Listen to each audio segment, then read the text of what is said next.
É mais perigoso investigar a autoridade pública do que investigar o PCC. É o que diz o presidente da Associação dos Auditores Fiscais depois da ação da perseguição por parte do ministro Alexandre de Moraes contra servidores da Receita Federal, inclusive já colocando tornozeleira eletrônica num sujeito que nem se sabe se ele teve acesso ou não teve acesso, e se teve acesso aos dados da mulher do Alexandre de Moraes, não se sabe se foi ele que vazou para a imprensa. A primeira afirmação, mais chocante de todas, todo mundo sabe disso implicitamente, mas uma pessoa numa posição importante no momento, que representa uma categoria que está sendo perseguida, falar isso com todas as letras, ainda mais com as consequências que isso pode trazer para ele, é importante. Então, repito, no Brasil é mais perigoso investigar a autoridade pública do que membro do PCC. Primeiro ponto, vamos supor que você que está me assistindo, desconfia que vazaram os dados, o sigilo fiscal aí da sua mulher. Vazou para a imprensa, aí você está desconfiado, olha, deve ter saído da Receita, porque vazou os dados fiscais dela, você pode entrar com um processo ali contra a Receita falando, olha, vazou os dados dela, eu quero saber quem é que teve acesso aí aos dados dela. Não, o ministro Alexandre de Moraes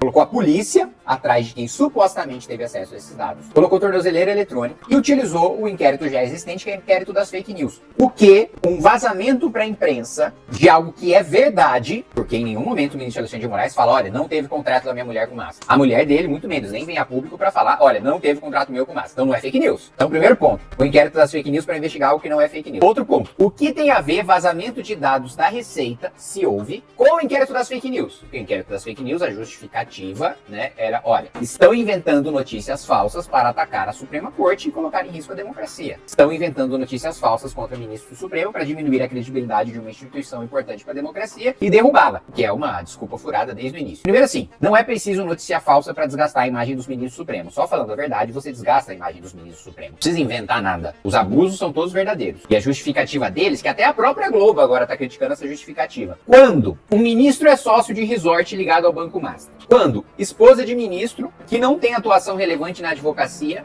tem contrato com um banco que vai ser julgado pelo ministro. Tudo isso é utilizado contra os ministros supremos. Aí eles dão desculpa de que é um ataque contra a democracia. Não, peraí, a gente está falando de roubo. A gente não está discutindo inquérito do processo de golpe, não, a gente está falando de roubo. Né? Dá uma desculpa, não cola. Então, em vez de agir como uma pessoa normal, porque um juiz, quando vazam dados da sua esposa, ele vai entrar com uma ação comum. Ele não tem o poder de colocar uma tornozeleira eletrônica. Eu tô falando de um juiz. Um membro do judiciário não tem esse poder. Um desembargador não tem esse poder. Mas o ministro supremo usa o inquérito em curso, né, para colocar sem neguinho, né, servidores em cima de pessoas que nem se sabe se tiveram acesso. Porque lá atrás, 2019, acusaram servidores da Receita de acessar ilegalmente dados parentes de ministros. Aí afastaram, tal. Sabe o que aconteceu? Eles não tinham acessado. Então eles passaram por um linchamento midiático. Ele, as suas famílias, passaram pela vergonha, né, de parecer ter feito uma ilegalidade, de sujar a carreira, etc. E foram suspensos das suas funções. Depois eles foram reintegrados porque não tinham cometido nada de errado. Mas passaram por todo esse transtorno. Quem pagou por esse transtorno? Ninguém.